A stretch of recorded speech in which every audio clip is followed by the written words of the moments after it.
time, and it's already past 6 o'clock. It's 6:10. We will get this meeting started. So those of you that have not taken a seat, I invite you to find a table because this is going to be a fun, interactive session. So first of all, let me introduce myself. I'm Ramiro Salazar, Director of the San Antonio Public Library. This is an exciting meeting and gathering of the community because we're about to commence an important project for the Carver community, and that's the transformation of the Carver Branch Library. As you may recall, the voters, you, in the 2022 bond program voted for $12.5 million to expand and transform the Carver Branch Library. So it's a very important project, and we believe, city staff believe, that our public buildings belong to the communities that we serve. So we intentionally have these kind of meetings to get your feedback because we want to know what are your aspirational vision for this project. To be part of that collective vision, get your ideas, get your input. So when the architects, and they will be introduced shortly, starts designing the building, we're able to incorporate your ideas and again your vision for this facility, which belongs to the community. So we'll talk more about the process in a few minutes. The staff have done a great job of providing refreshments. There's water, there's some fruit, and some other snacks available. Feel free to partake of those snacks, those refreshments. We do have interpretation, both sign language. The young lady here next to me is doing sign language. And for those that need Spanish language, we also have available assistance for that. Para esas personas que hablan español, solamente tenemos aquí asistencia. Solamente puede ir a la mesa. No, aquí con la señorita le podemos ayudar para esas personas que hablan español. This meeting is being recorded. If you have a question or comment, please queue up at one of the podiums. Okay, there's one over there, and there's another one over there. Again, this meeting is being recorded. I do want to take, at this opportunity, I want to recognize certain individuals that are here with us this evening. First of all, Council Member McKee Rodriguez is still at City Council doing public comments. His office sent word that he's running behind. Hopefully he will be able to join us. I believe there's a large group of people that are providing public comments to City Council right now, but he was scheduled to be here, and if he arrives, we will invite him to the podium. Other individuals that I would like to recognize, we have two members of the Library Board of Trustees. We have Ms. Joanne Harris, who is the Vice Chair representing District 2. Ms. Harris, thank you for being here. And an active member of the Carver community as well. We also have Board Trustee Andrea Sanchez representing District 4. She's the Treasurer. She's also an officer of the Library Board of Trustees. Welcome, Andrea. We also have members of the Friends of the Carver Branch Library. Kathy B., who's the president, is here, and I believe there are other members of the Carver Friends that are here, and I want to take this opportunity to thank you for your continued support and working with the Carver Branch Library leadership. Our Assistant City Manager, David McCarry, was not able to be here. I believe he's still at City Hall, but he did send a representative, his executive assistant, who is Oscar Olivera, sorry, Oscar. Oscar, thanks for being here.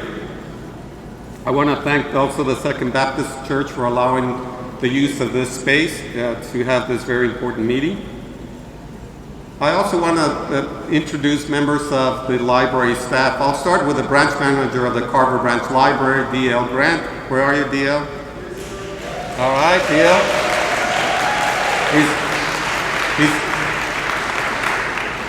He's Mr. Popular. We appreciate the leadership that he provides at the Carver Branch Library and the engagement that he has with the users and the entire community. We also have Dr. Haley Holmes, who is our Public Services Administrator. She provides management oversight not only for the Central Library, but also for the Carver Branch Library and the San Pedro Branch Library. She is part of the library's leadership team. Continue with members of the library leadership team. We have Kathy Donlin, who's Assistant Director. She's over here. We have Dale McNeil, the other Assistant Director. He's over there. We have Jessica Zurita, who's the Assistant to the Director. She's over there arranging chairs. And Mark Losell, who's our Capital Projects Manager. And let's see if I covered all of the staff. And of course, kudos to the communications and engagement team of the San Antonio Public Library, led by Scott Williams. They're wonderful.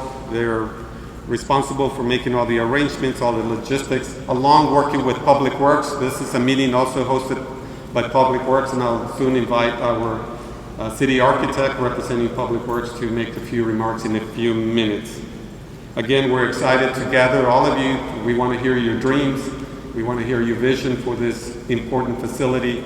We're all excited. We're ready to start. But again, we won't start until we give you a voice and you have an opportunity to share your aspirations for this project.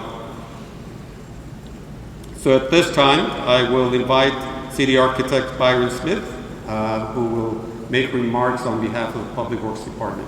Byron?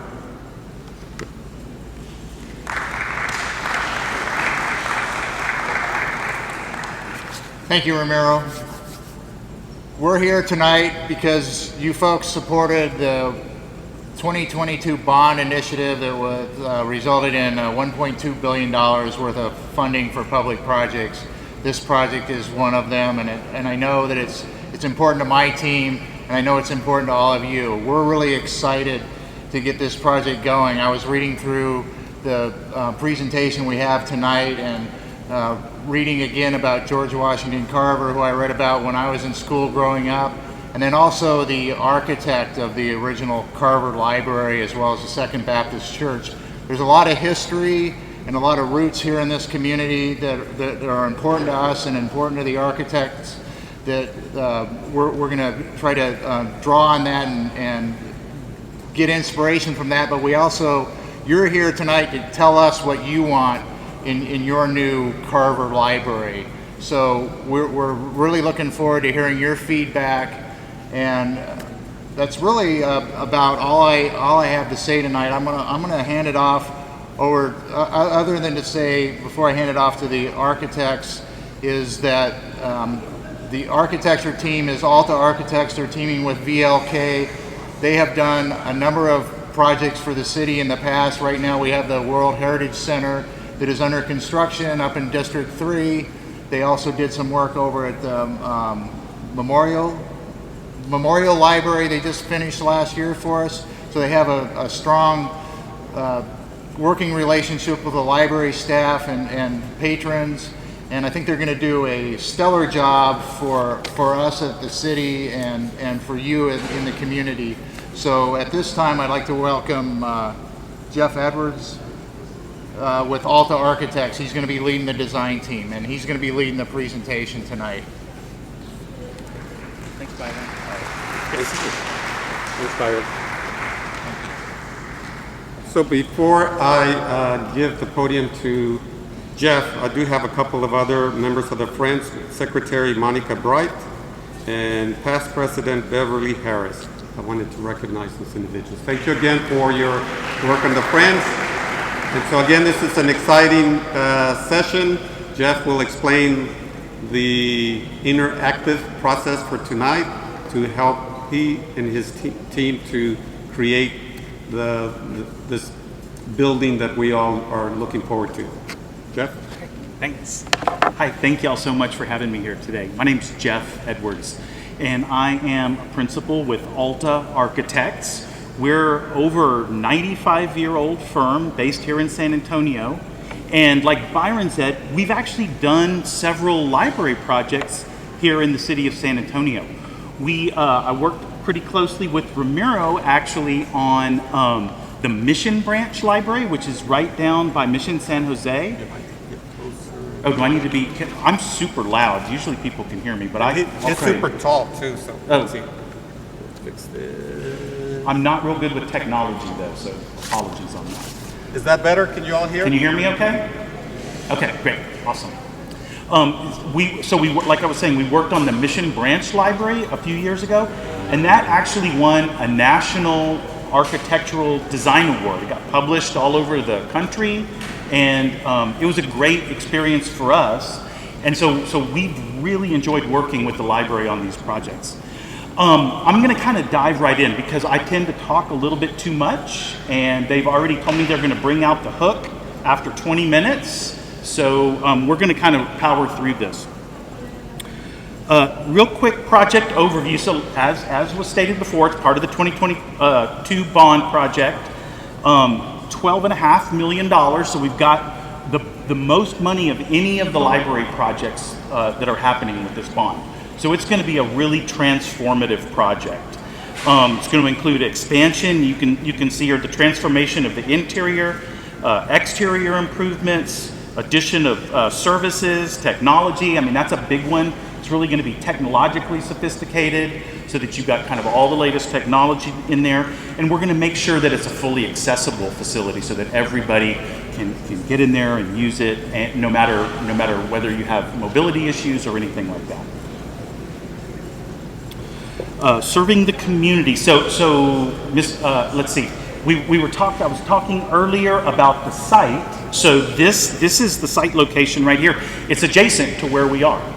And it's a tight site, but we think that there is enough room to make an addition that'll basically double the size of the facility, which is going to be great, right? Well, it's going to be a lot larger. We're going to have all kinds of spaces in there that we think will be fantastic. You can see where it sits right there at Commerce and Honey Street. I'm sure you guys know this well. So the idea is that this library is really going to be a new concept for the library. It's going to serve the entire District 2, more of a regional library because it's going to be bigger, have more services in it, really kind of serve the whole East Side community over here. Just some general demographic information, and what we're doing with this is we're just trying to really understand the neighborhood and the area that the library sits in, gather as much information as we can about the library just to help us in our design process. We've started looking at the schools in the area because we really want this library, when it's been reconceptualized, to serve all of the students of the district. So we're kind of trying to understand all these. If you see anything we've left out, please make a note on. You've got some placemats in front of you that have space for notes. So at any point, if you have any thoughts, that's really the whole purpose of tonight's meeting. We want to get your input before we start the design process. We have not really even put pen to paper yet because we felt like it was important to come meet with you all, get your feedback, hear what's important to you in the new building, right? And then we want to take those ideas and transform that into a design that's going to be the new and improved Carver Library. We've also looked at senior engagement because we want to capture all age groups with this facility. And so again, we've kind of done a quick study of this. If you see anything that's missing, please let us know. It helps us just kind of understand the constituency group that is going to be served by the library. So we've just kind of started looking at that. We've done a little search of neighborhoods, right? So we're kind of trying to identify all of the neighborhoods in the area as well, just to better understand and help prepare us as we begin the design process of the new Carver. These are a couple of images of the original Carver building. I'm sure y'all are very familiar with it. So it's a good facility. I think it can definitely maybe use some updates, particularly in technology. There is some space. Is it not? Oh, it's going slowly. Okay. Let's see here.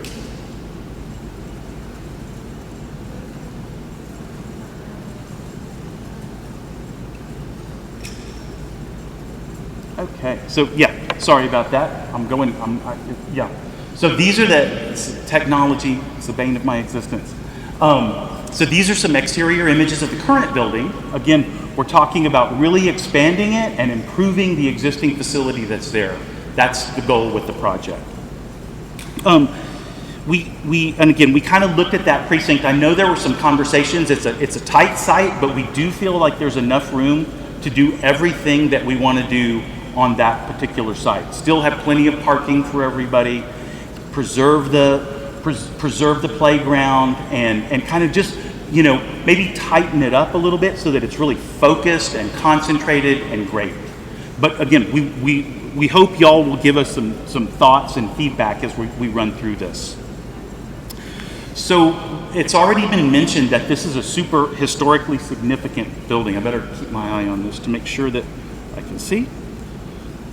So we started doing a little homework on the namesake of the building, George Washington Carver, just kind of trying to understand a little bit more about him, because we think that could potentially influence some of the design thinking on the building. I think it'd be a wonderful opportunity to potentially honor him with a little piece that's part of the design of the building.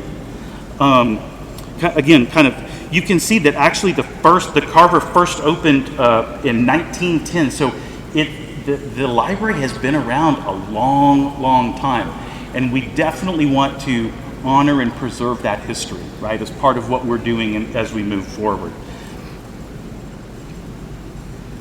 And then I talked to several people tonight about Norcell Haywood, the original architect of this project. I actually worked with Norcell when I was a very, very young, just out of school architectural graduate. Our firm worked with him on the expansion of the convention center.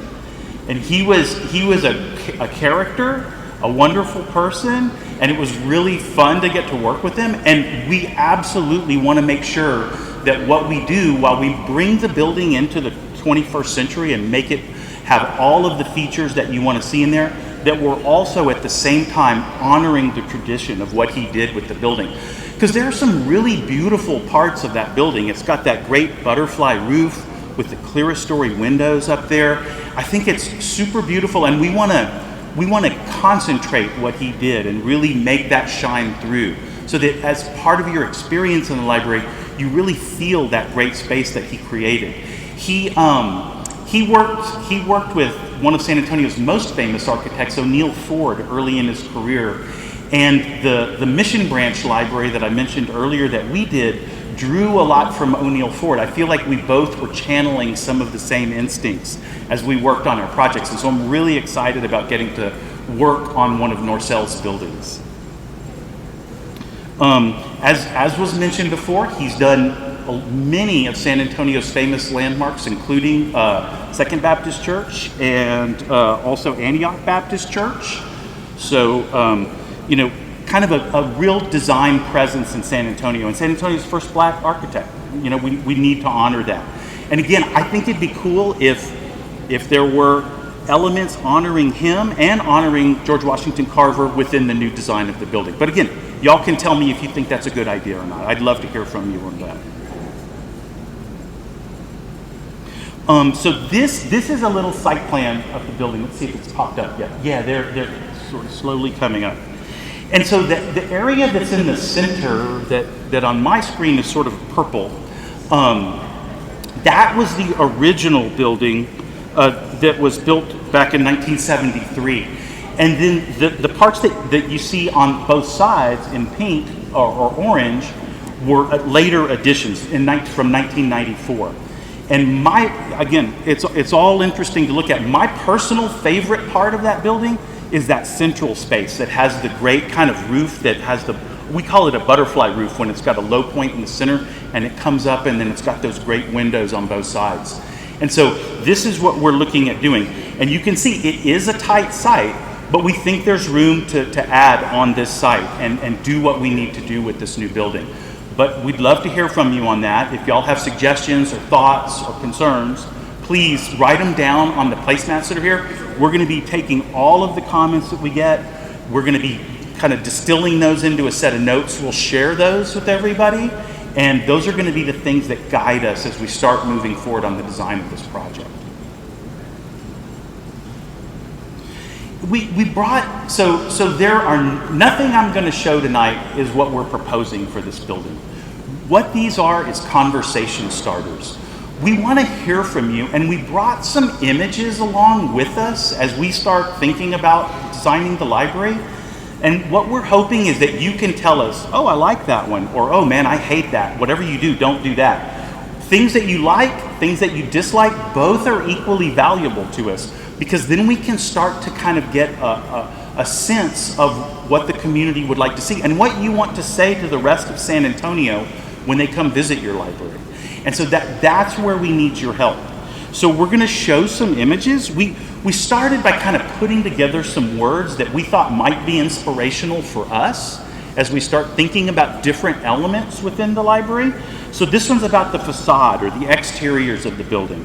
And so we started saying, well, you know, it could have some colorful elements. It could have lots of transparency glass so that you can see out to the playground and out to nature as you're reading or as you're studying and doing your research.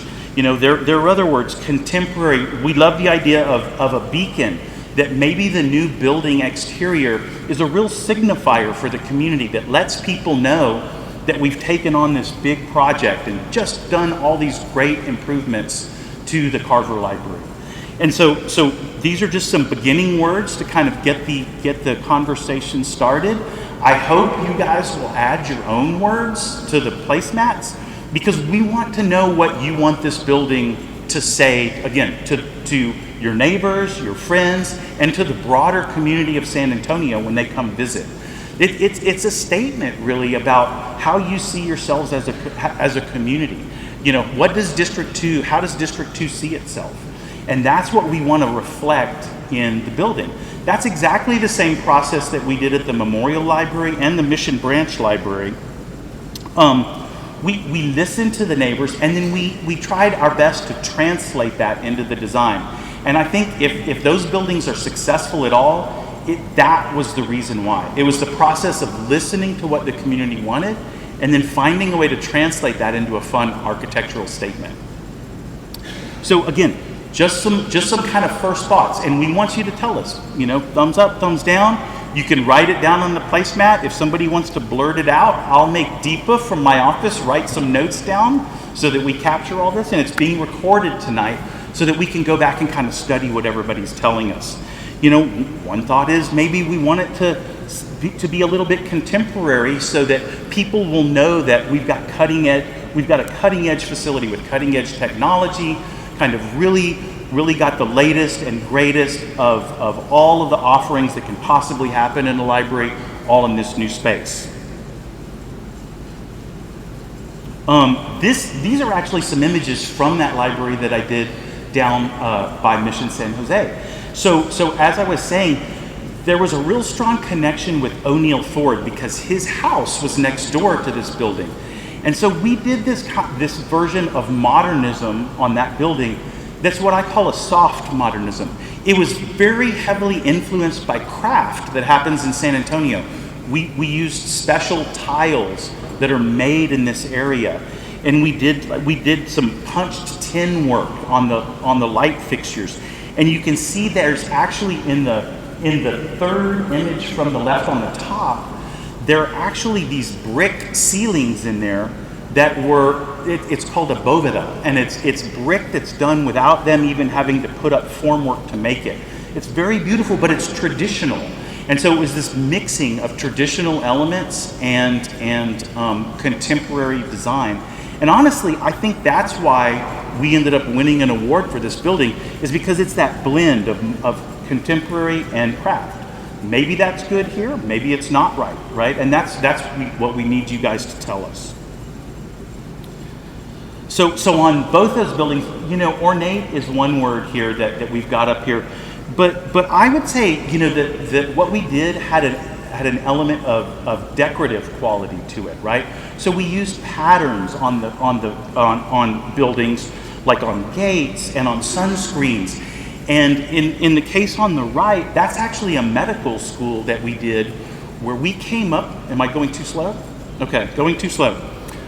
Where we came up with designs for the yeah, we're okay. I've still got 5 minutes.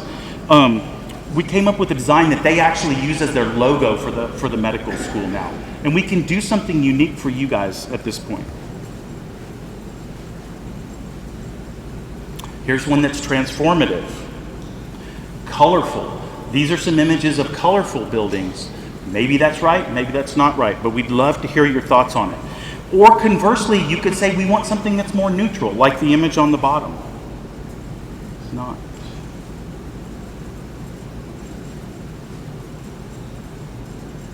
Okay, there's the neutral one. And then the next image, if it'll change, we're showing a beacon. So here we actually have signage that's projected onto the building that lets people know what's happening inside. Again, we'd love to get your feedback on whether you think that's a good idea or bad idea. Okay, here's one that's very simple in opposition to the one that had all of the decorative elements on it. And so as I'm going through these, I hope y'all are writing notes on your placemats to give us some guidance on this. Here's one with lots of glass. The one on the bottom is actually the project that we worked on recently, the Carver Branch Library, where we added a big glass lobby on the front that's actually a reading space in there. And you can see the upper image has lots of glass, which allows you to see outside and see nature, and we think that that's a nice element. We're gonna have a new children's area in the building. Again, similar exercise. We went through, we kind of came up with some words that got our juices flowing, and we wanted to see if y'all thought these were right or whether you had your own words. This is lagging. So interactive. We want that children's space to have that interactivity. At least we think. And again, hopefully this will get you thinking about what else you think needs to happen in the children's area. We think it'd be great if the children's area had a connection to nature. We think that that's an important element of learning and that should be part of the new building, but we want to hear from y'all. Maybe it's got playful elements in it. There it is. Like this with the shapes, and kids can sit in there and read and kind of explore new spaces. Again, colorful, something that we might think about bringing into the children's area on the inside as well. All these should be elements on the placemats that you've got in front of you. And so I'd love it if you tell us which images you like, which images you don't like, and jot down any additional notes that you have of things that you're thinking about that we haven't even covered. So inspiring, kind of letting people know that that's the children's area. Here's one that's inviting, where we did some big graphics on the glass wall separating the children's area from the rest of the reading room with a graphic of a tree of learning on it. And again, learning is important. We want to have spaces within the facility where students can gather and get together and do activities together. There will be a teen area in the new building, and again, we'd love your thoughts on this. Some words that got our emotions flowing, and they're on your placemats. I'll let you kind of read through those, but engaging, belonging, special. I want it to be special for the teens so that they feel like they've got their own place within the library. So here's one that's casual. They're really lagging. I apologize for the technology here. A casual space, we want people to feel like they can come in and relax and be comfortable there. Spacious is one, we want them to know they have their own special space that's just for the teens. Here's one about belonging. Again, we want them to feel like they've got a place. And again, I hope this is spurring some thoughts in your head about what you'd like to see in these areas. Social spaces, we want teens to be able to gather, right? And we think that this is important. Here you see some kind of informal seating, and we think that could be a fun element. And then engaging, we want them to be able to engage and learn and move forward like that. And then I think this is the last one. And then, so we're gonna have a learn space where you can come in and you can learn about all kinds of new things. You can explore new jobs, new technologies, a great space like that. And again, we think that that can be a communal space where people can work on activities together. Let's see.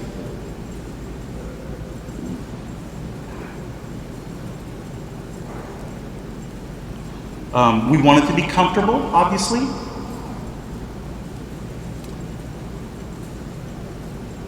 We want to have a space where tutoring can happen, where learning at all ages can happen in that particular learned space.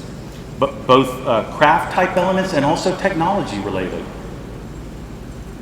And we want to make sure that the whole facility is accessible and that everybody can use it. And then the very last one is community gathering. So we want versatile spaces where that you can rearrange to have different kinds of activities happen within them. We want places for people to gather. DL has told us several times that the library already hosts events that are bursting at the seams within the existing building. So we want to make sure we have big enough space for you all to have all the events that take place in the library. Again, collaborative. We think it'd be nice if the space were collaborative. Again, just some of our initial suggestions. Hopefully this will spur your thoughts on what you'd like to see in the big meeting rooms in the library. We want it to be inviting. And again, kind of looking out to nature beyond. It's terrible in that regard, yeah.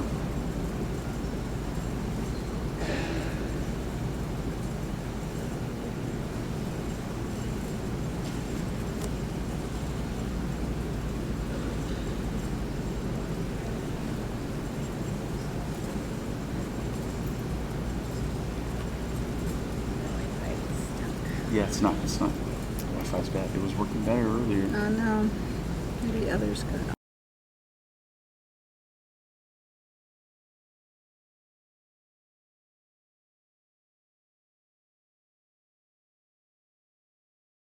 This. 55. I think the councilman wants to say a few words. Okay. While we wait. Okay.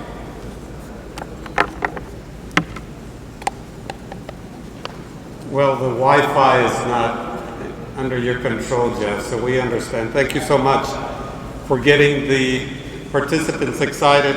At this time, I would like to invite to the podium Councilmember McKee Rodriguez to make some remarks.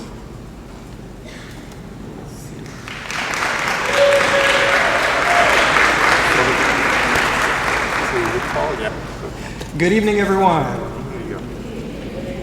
We'll do that one more time. Good evening, everyone. Thank you. This is the East Side. We have to show people when we have guests, this is who we are. My name is Jalen McKee Rodriguez, and I am proud to serve as your city councilman for District 2. One, I do want to give a quick acknowledgement and for everybody to give a round of applause to Second Baptist Church for allowing us to be here today.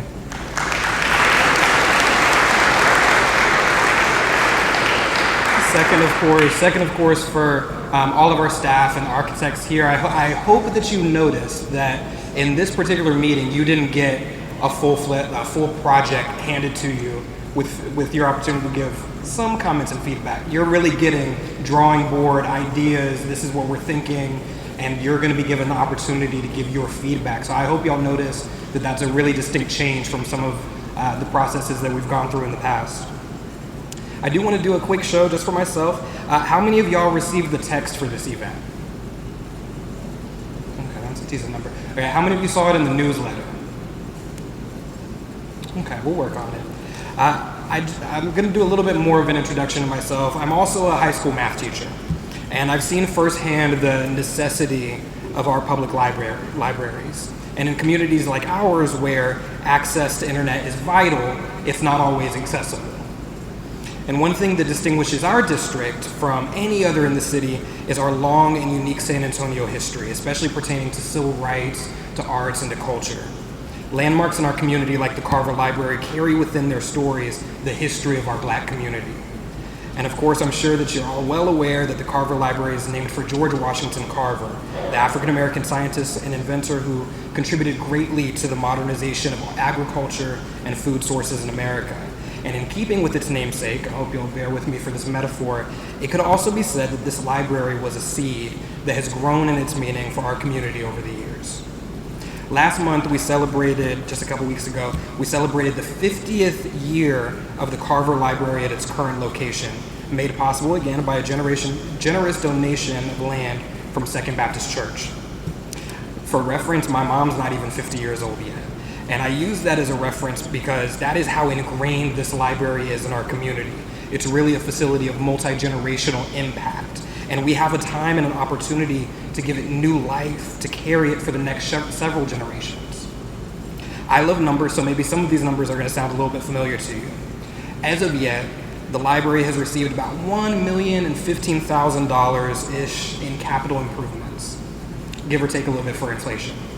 We are about to inject $12.5 million into our library, and I want us to use, that didn't get enough of a reaction from me, $12.5 million into this library.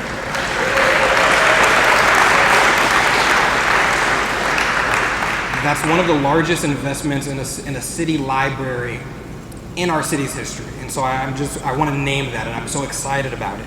And around the nation, as you saw in some of those pictures, there are libraries being built or remodeled as the most innovative libraries in their respective country and throughout the world for the types of services that they have, the way that they're constructed, and the technology they use, so on and so forth. I say that to say that our second cohort of students recently graduated from our Eastside Youth Content Creator Program, which is a partnership with Alamo City Studios. And they learned how to film short films from conception to showcase. And that's work that they could be doing at our library. I told y'all I'm a teacher, and many of y'all are parents or grandparents, so you know our kids have personality, and they have goals, and they have dreams, and they have ideas. But sometimes they don't have access to the resources to bring those ideas to life. And that's the purpose of our public libraries. So I hope that you view this meeting as an opportunity to get your craziest, most innovative idea on paper and into the hands of the architects, because we deserve that. Our community deserves that. We deserve the best, and this investment is a demonstration of that. So thank you all for being here. And please, please, please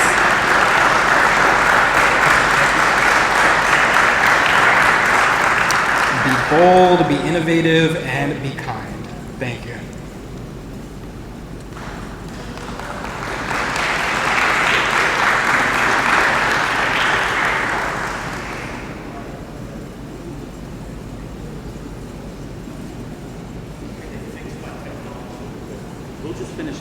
Again, these are we're right at the end of these images, but I do think it's important. Again, one of the most fun things that we've talked about so far with DL are some of the larger events that the library hosts right now, and so we definitely want to make sure we've got community spaces, community meeting spaces that are large enough and flexible enough to host any kind of event that may happen in that library.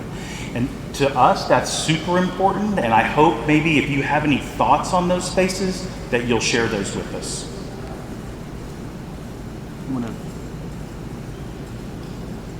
Okay. And again, we've kind of touched on this. We think it's important for those spaces to be collaborative. We think it's great if they have a casual feel to them. Again, I'm a huge proponent of natural light, getting sunlight into the building so that you can read and study in beautiful natural light and have connections to nature outside. And again, I hope y'all will tell us if you think that's a good idea. But left to my own devices, that would definitely be one of my goals for the building.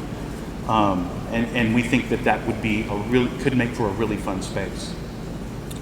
And with that, Jessica, I think we're kind of through the majority of the images. And so I'm sorry the presentation was a little jerky, but I really hope that you'll look at the placemats there. Tell us what you love, tell us what you don't love.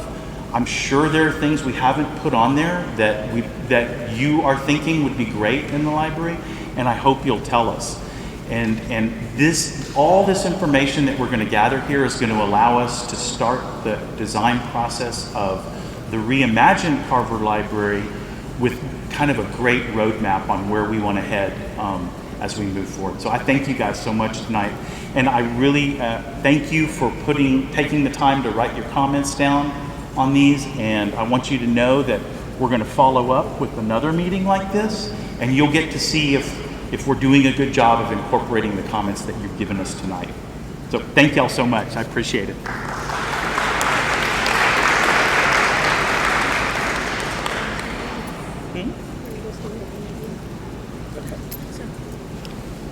Good evening.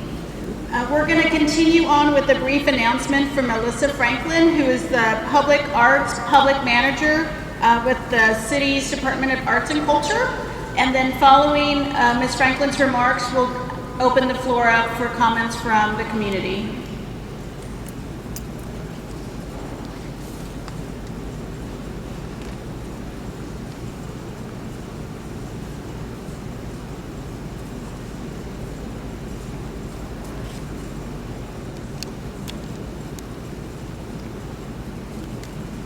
Good evening, everyone. I know that I'm shorter than probably all the other speakers, so I hope that I've got the mic right, but let me know if I need to lean into it. Okay, perfect. I'm so honored to be here today, as Jessica was so kind to introduce. My name's Alyssa Franklin, and I'm a project manager on the public art team with the city's Department of Arts and Culture. And I wanted to give y'all a little bit of information about what my department does. So our department, the Department of Arts and Culture, we strive to enrich the quality of the life of San Antonio residents and visitors by creating art programming and helping people experience public art. We also manage 2 free art galleries, host film productions from around the world, and provide grants to individual artists and nonprofit organizations. As I mentioned, I'll be managing the public art project associated with the larger Carver Branch Library renovation and expansion. My manager, Jordan Petrius, who is the lead public art project manager on our team, one of our senior managers, is also here today. So Jordan, do you maybe just raise your hand? So Jordan and I are holding down the fort for arts and culture today, and we really appreciate the opportunity to introduce ourselves, and we really look forward to future conversations with all of you. All public art projects, just to give you guys a little bit more background on our process and how things work with us, is we follow a comprehensive process that has 6 major checkpoints. Our first checkpoint is our project initiation phase, which is where we're at now, the building blocks, the planning, and our goal is finding the right spot for the art. And so as we're in the very early conversations about what's going to happen with the larger building plan, then that's kind of where we'll naturally figure out how art can become part of it. So we're even earlier in the conversations than the architects are, but we're going to tag along for the ride and just see where we fit best. And we will be seeking you all's input on all of that too, what you would like to see. Not only the type of art, where we're placing it, we will also be talking about theme and inspiration for the artwork. Every public art project has a community engagement phase, which is where we have a survey and we have public meetings and we do tabling and all sorts of outreach, because we really want to hear from the community that the art pieces will be located in, what y'all would like to see in the artwork, and that determines which artists we work with, how the design is developed, and then ultimately, our last 2 building blocks of fabrication and then installing it, which is always the most fun part. And so it's early, like I said, for us, but I really appreciate the larger project teams giving us an opportunity just to introduce ourselves, and I'm really honored to meet all of you, and I can't wait to have future conversations. And feel free to come up and say hi to me and Jordan afterwards, and if y'all have any suggestions for theme or inspiration for the artwork itself, please share with us. We would love to take some notes. Thank you so much.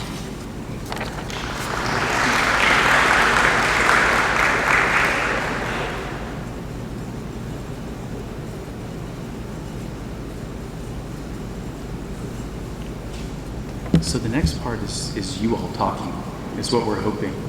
Y'all have heard us talk enough up here. We kind of wanted to open it up and see if anybody had any initial thoughts to share with us about the new reimagined Carver Library. Anybody want? Yes, ma'am.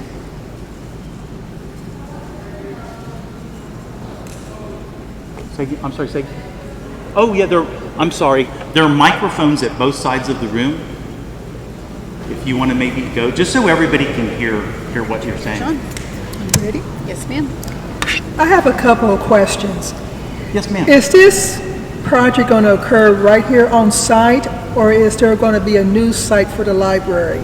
No, the plan is going to be built on site. We're basically going to keep the Norcell Haywood building and then expand on that site.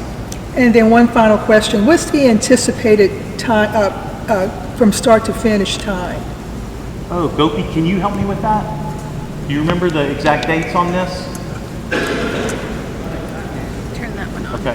But I think I need to turn the mic right. We have some ballpark schedule at this point. I don't remember exactly. I'm sorry, I don't have the notes with me at this point, but if I remember correctly, we have the design process which will go on starting from now. We'll get your input. We'll start the design process. It's going to take somewhere around a year to get the drawings done, and then typically in a project like this, it takes about a couple of years to build. So it's going to be a slow process, but it's going to be, very inclusive and getting all the information from the community, and the design process will also be very open. You can't hear? Okay. So he was saying that, and he's right, the design process might take as much as a year. So we're going to work with the library staff to put together a schedule. Maybe we can actually publish that information and share it with everybody. And then once the design is complete, they'll put it out for bid, and we'll get a contractor on board, and that process can take 18 months to two years. So it will be, it's a process, but we're going to be reporting back to you along the way, and everybody will kind of get to see what's happening as we're moving forward. Yeah, that's what I'm asking. During the renovation period, will the library be closed at any point? And if so, could we consider using the Barbara Jordan or Claude Black area as a temporary location to maybe house computers, allow people to drop off their books and pick up hold items, so the community won't be without a library? Great idea. Kathy, I want to speak to that a little bit.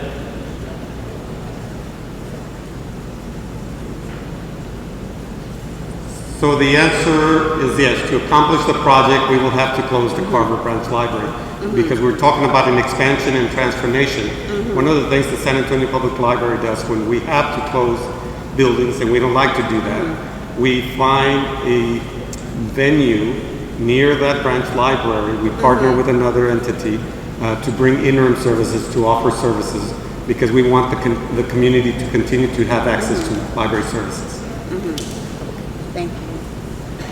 And my second question, is it possible that the renovation or the transformation could be to add a second floor to Carver Library? Because we don't want to lose parking or the area in the back, because we have events back there. Is it possible to add a second floor? Well, so that's a complicated answer. Probably not on the building that Norcell did, but if we did an addition, it's possible. Now again, we'd want to talk with DL about that because it makes it harder for the staff to keep their eyes on all parts of the library. And we're also at that point then spending money on stairs and elevators. We want to look at it. We think that there might be enough room to do everything we want on the site in a single story, which I think might be more convenient and kind of keep the parts of the building connected together, but it's not something we have to rule out. Would you allow us to study that a little bit, and we can come back and report back on what the thinking is? We definitely, we know you got to keep the parking. I mean, it's obviously one of the big things. Yes. We don't want to make it so that nobody can come over here, if they live a little bit further away. So that's super important. We've kind of looked at it. Again, it is tight, but we think that there are some places that we can add on to really expand and add these services that we're talking about, even in a single story. But we will keep the possibility open of looking at two-story, and we'll report back to you and let you know. Thank you. And just to get a little bit nerdy on when you have an existing building with the existing foundation, the building structure is designed specific to the particular building, and what Norcell and his team did was a one-story building. So the foundation can only take one story. It would be impossible to really do another story about that. And the less nerdy version of that is that the coolest part about Norcell's building is that great roof on the main reading space. And I don't want to lose that, right? And if you did a second story there, it'd be pretty hard to keep that feature of the building. And I think that that's really special, and I think it's really integral to Norcell's thinking in his original design, and we want to honor that. Yes, ma'am. I'm sorry. Or yes, sir. I'm sorry. 9E Harris, meeting room. It's okay. At present, there are a number of meetings in progress at the same time.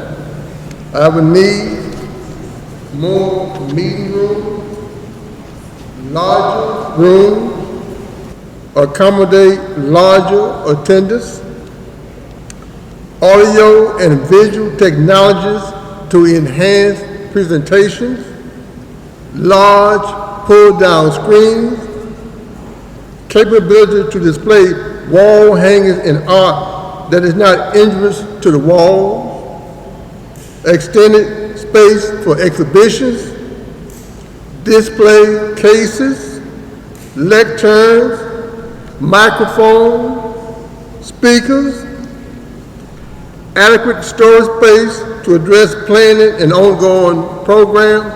It's kind of like the Carver Library is like a cultural center over here.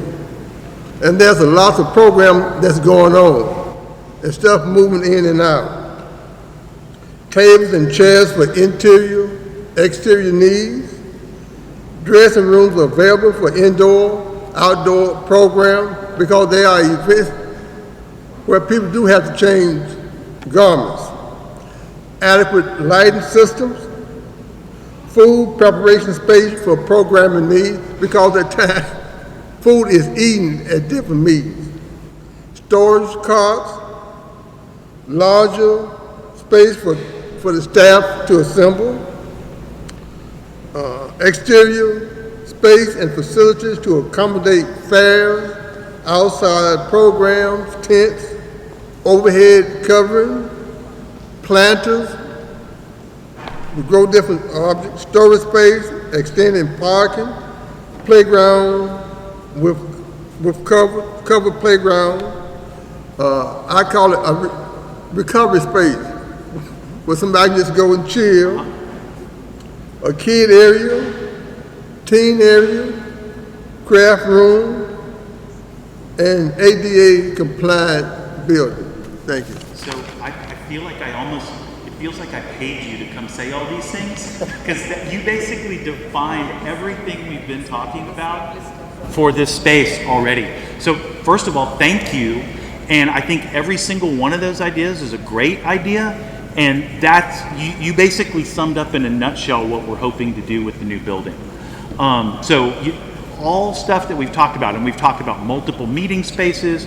We've talked about having a big space that can be subdivided so you can have two smaller meetings. Thank you for the comments. Super great. We're hoping to do exactly what you said in that building. Okay, I have two comments. One, I want to just say the Carver is such an important cultural hub in our community, and being born and bred on the east side, it's always been such a treasured venue. And so for it to be renovated is major, and I'm glad that we're at this point. Two things I want to say, because these are great, but I don't know how people are thinking, but I run a film festival here in District 2, the San Antonio Black International Film Festival. So for me, I want to see, since we don't have a theater on the east side, we got to leave and we got to go somewhere else. And since I'm trying to make sure that we stay on the east side and, the economic development and everything just comes with the whole festival.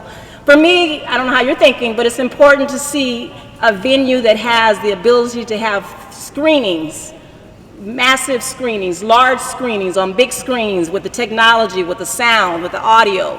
That's critical because we have to go to other venues to do that. So I'm looking, since we started at the Carver, since that's our place where we go to, our community room, that definitely is something that needs to be elevated.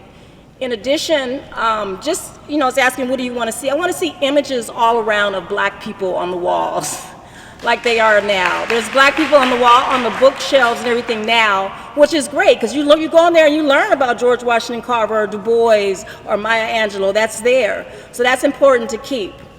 and even add more to it. Things like, I don't know, if you're thinking about a resource center, where do we house the important things in our community? When people die, we have the funeral obituaries, all that goes somewhere. Things like that need to be housed in a resource center. So maybe that's something to add in a space somewhere.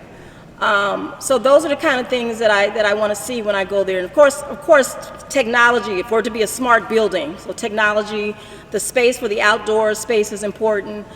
And I do want to say this, because I don't want to slight you as an architect or your ability or your talent, but it was important to have Norcell design our building in our community for us. It was important to have George Washington Carver's building erected by him. So I don't know if the city did any due diligence to try to get a black architect. I know when Ruby City was doing their plans, they searched out the brother that did the National Black Museum. So that's just one thing. I just wish that the city would start to look at things that are important to their community. This is the elephant in the room. to have people that you're representing also be in contracts. And so that's something for the city.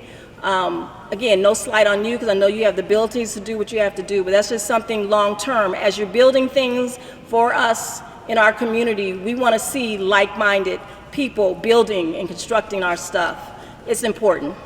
Thank you.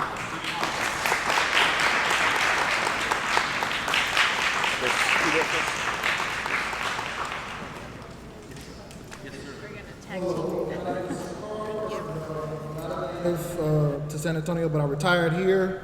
But I spend most of my Sundays on the east side. I had several events with my family at the Carver Library because my daughter wrote a couple books. And so my wife sent me this list that I'm about to share with you guys. She says some things to be included, which to add to the gentleman that was before me: classrooms, a full kitchen, garden space. Definitely big on the garden space because we've been trying to do local gardens, home gardening, and a co-working space with the technology part, 3D printing labs, coffee shop, and that's what she said. And then, shameless plug though, next Saturday at the Carver Library there is a Black Farmers and Urban Gardeners interest group from 1 to 3, and if I'm here, sitting at this table right here, and we could talk later, but that'd be nice to add a garden space in there. Thank you.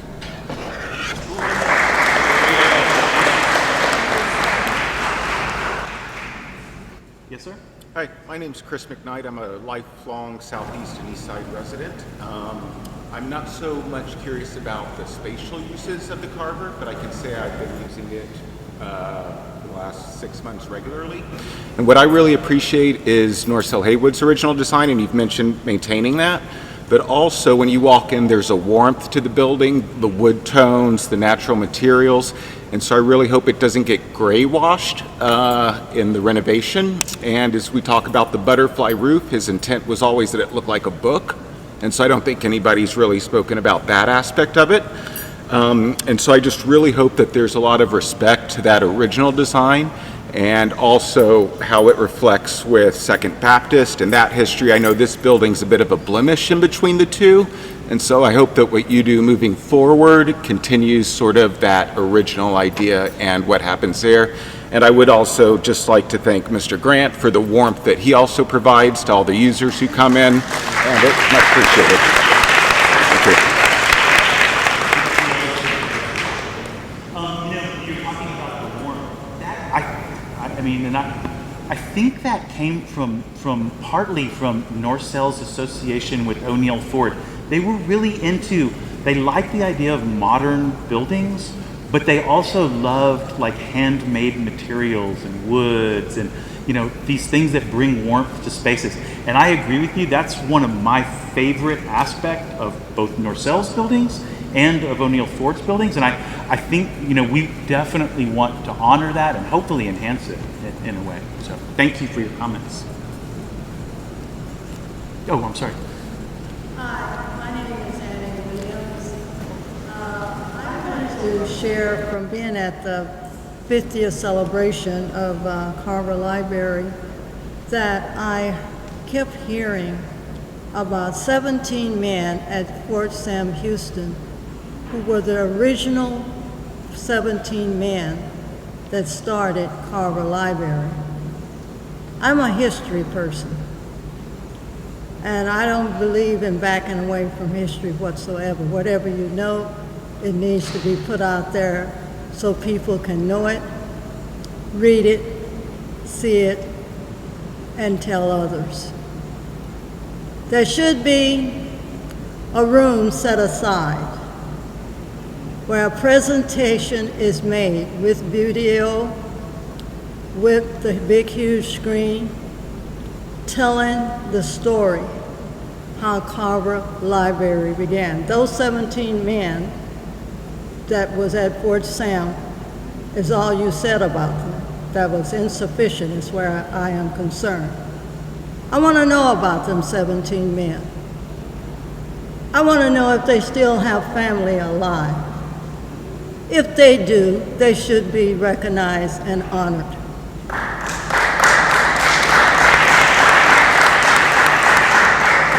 They are part of my history, and I want to know about it. I'm a genealogist person as well. I think there should be an area set aside for ancestry, for genealogy. I did that with my own family, and it took me running from Seguin all the way up to San Marcos, and even ordering stuff all the way from the library in Austin. We should have an area like that. I know you have something down at the Central Library, but that's too far away.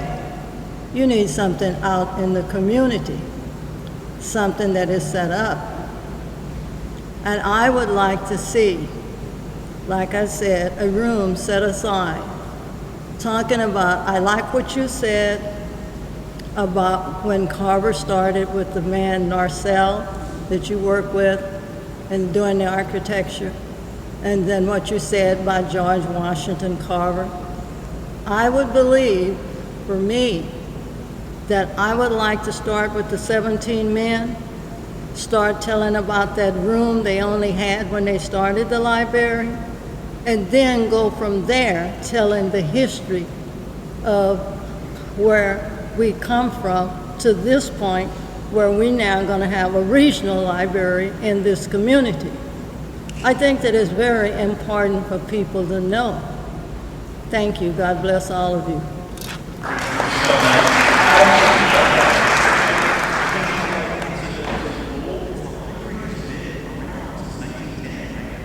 It'd be fantastic to be able to kind of tell that story in the new facility. I think that's a beautiful idea. And I hope you'll stay with us and kind of keep coming to the meetings, and you can help us with that. Thank you so much. Yeah. My first question is that there be a large color photograph of Mr. Haywood in a prominent location in the library, because our children are visual. And if you just say that somebody was born and passed away and achieved some things, it doesn't have the same impact as when they're looking at the picture of the person that did these things. My next question is, if people who came tonight signed in with an email address, it's going to be very easy for you to send information to them. Are you prepared to send by U.S. Postal Service to home addresses any follow-up information after tonight? And the next thing is, will we that have signed in get a list of what the suggestions are tonight so that we may review them and decide whether we want to add something else to the list? And my third thing is, what is the next involvement of those of us from the community after tonight? And I thank you.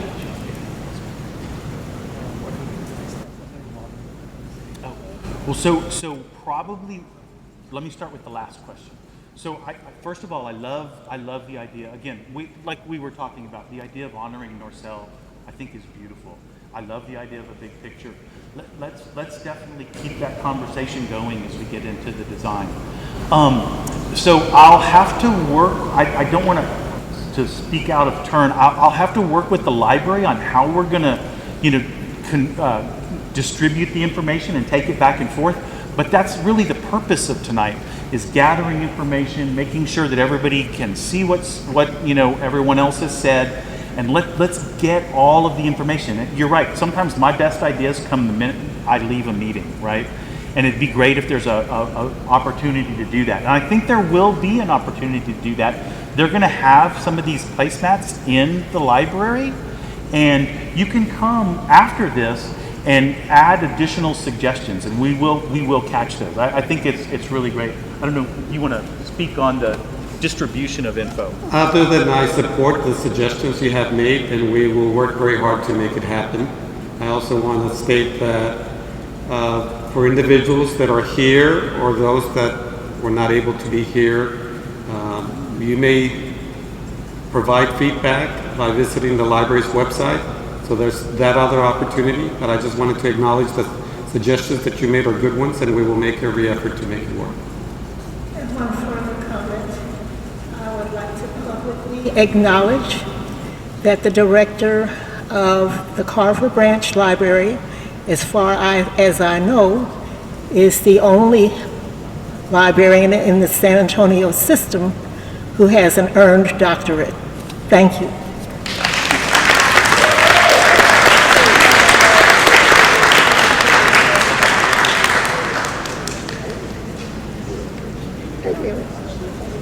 Okay, thank you.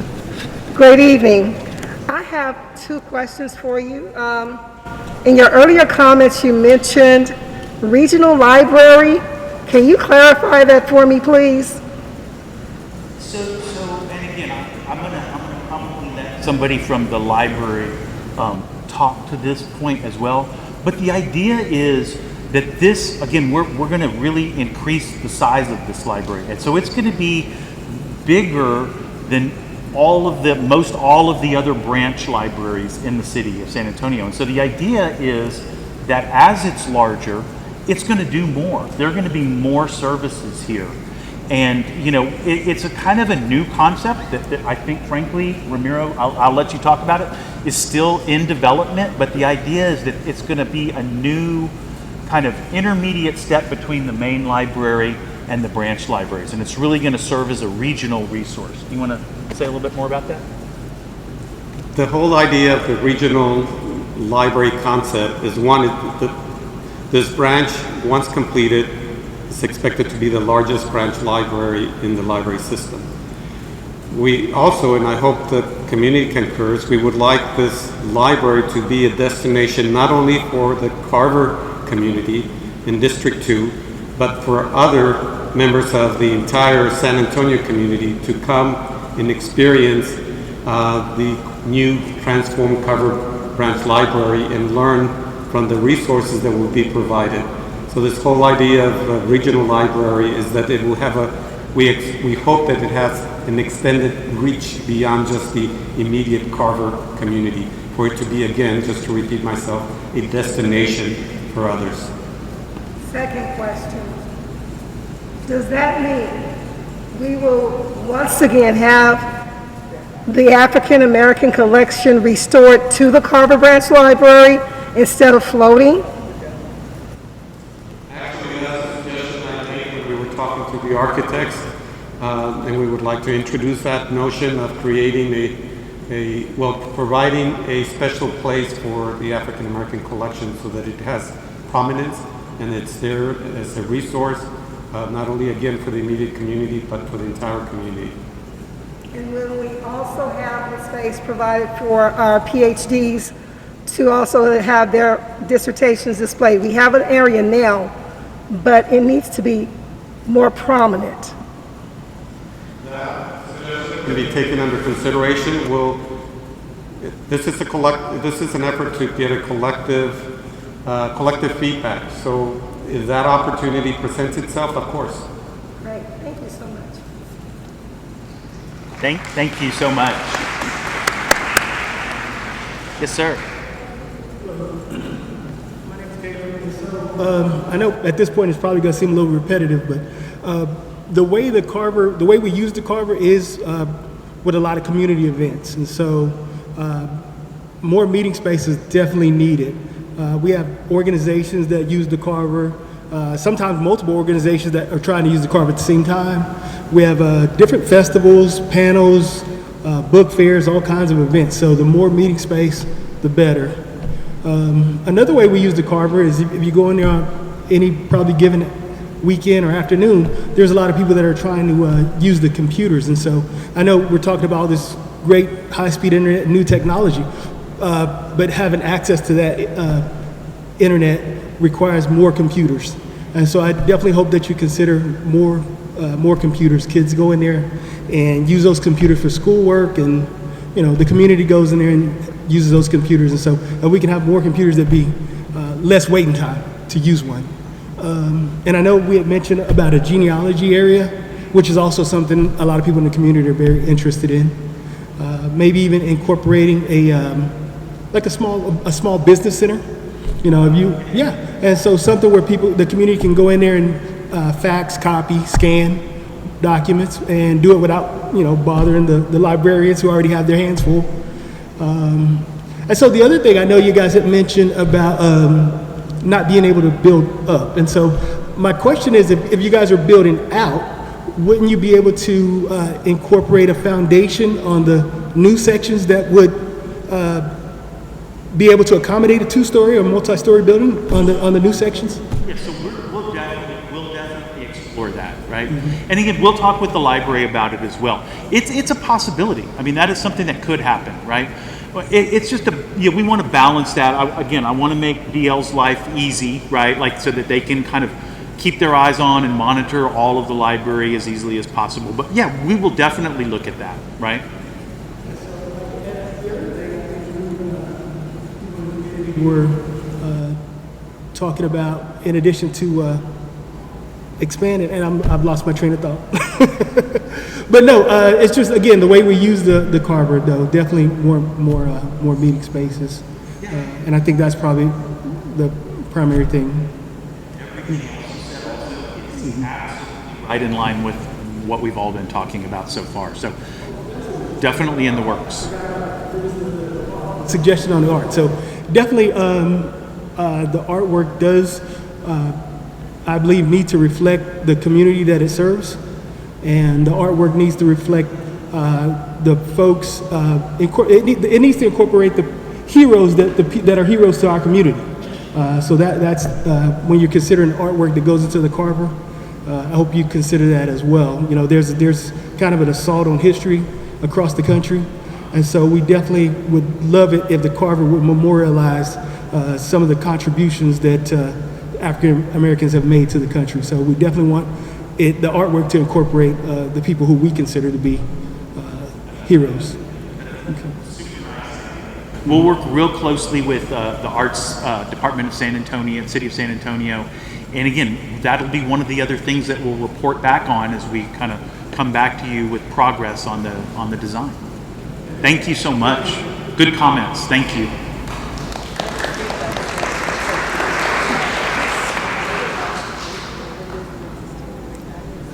Hello, I'm Leroy. So I'm not from San Antonio. I've been here for about 5 years. And before I moved to San Antonio, I lived abroad for like 10 years. Traveled to about 20 plus countries. It taught me so much about myself and about the world. And I wear a backpack with all the patches of the countries I visited. And when kids see it, they point out all of the colors and then they ask me, what's that, what's that, what's that? And I tell them about these places. And majority of those kids, I learned, have never left their own neighborhood and have never dreamt about what is beyond their neighborhood. And so I wonder, how can we build in the history of Black internationalism? What can we do? What can we add that when our kids step into that library, they're not just thinking about where they're at, but where they could be and what else is out there? Maya Angelou being an editor of a newspaper in Egypt, Martin Luther King Jr. going to India, Malcolm X going to the Mecca. There's a ton of Black history that speaks to not only what we've done here, but abroad as well, and the friendships we've created abroad with people in other countries that I think our kids will really benefit from.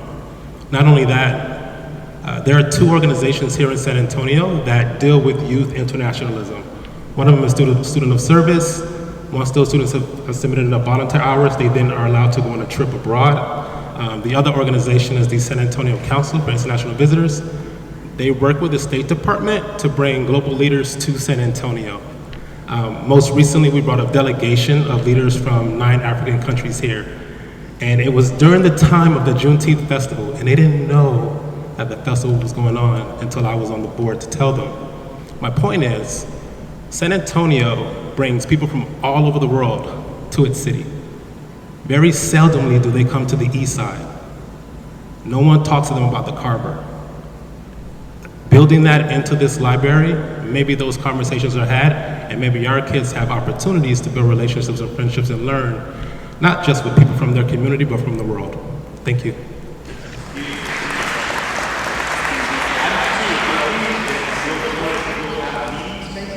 Large enough to accommodate some of those kinds of functions.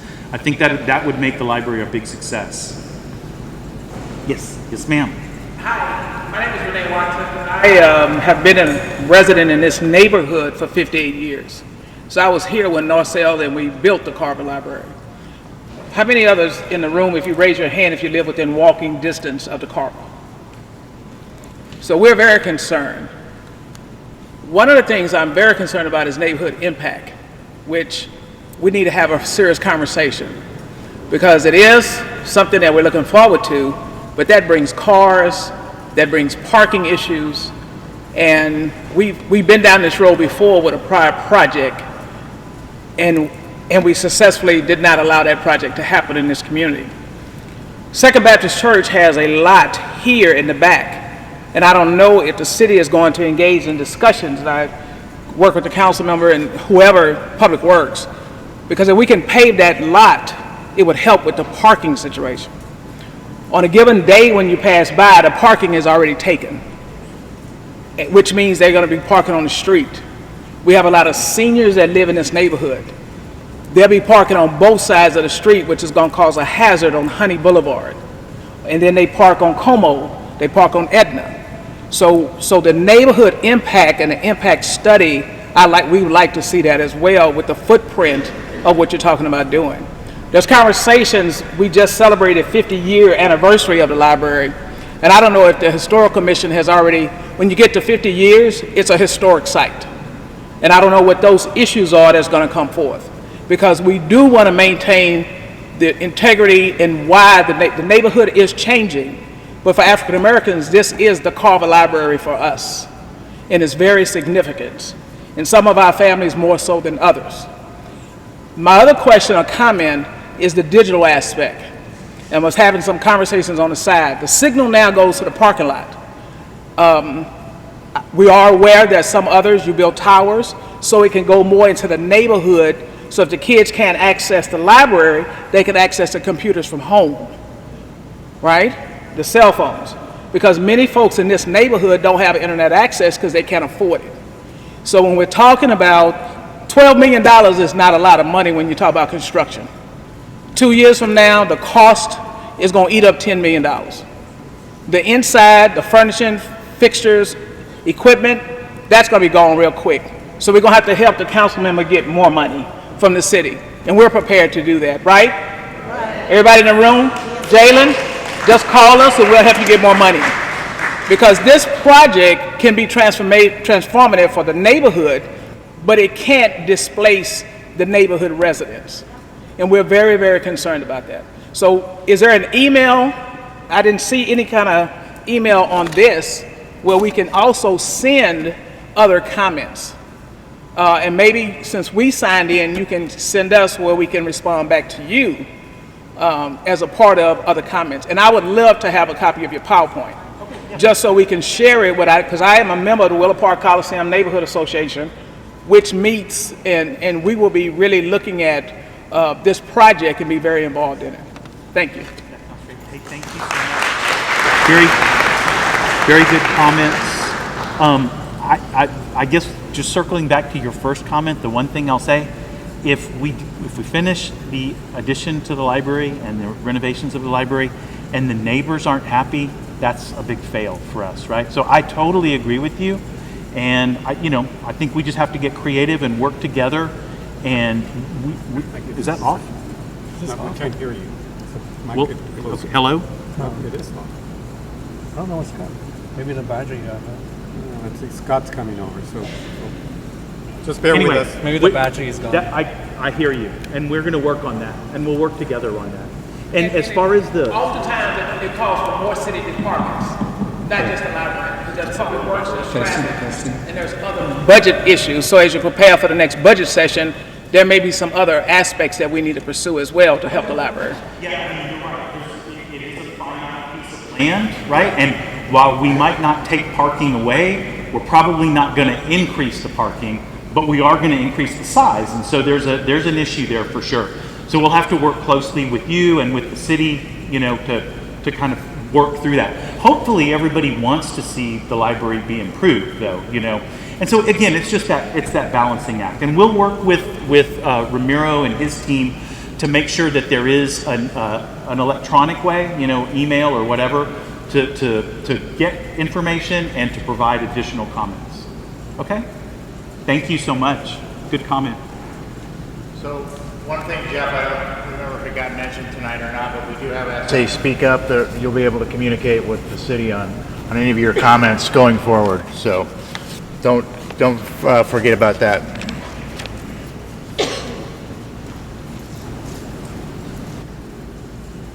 Any more questions? In the pause, I am going to say this has been great. I really appreciate all the good input we've gotten tonight. So thank you so much. And again, I hope you'll stick with us and continue the journey with us as we start the design process. And again, I thank y'all so much for the great comments and the great input tonight. I want to echo Jeff's gratitude for making time to participate in this meeting and share with us your dreams, your aspirations, your expectations for this project. I think it went off again. So I also want to invite, at this time, Councilmember McKee Rodriguez, if you're interested in making closing remarks, we'll try to figure out the mic here. Light turned off. I think the battery died. Just take y'all aside.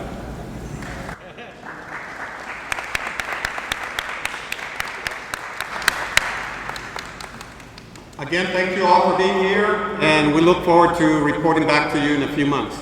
Thank you. Thank you so much.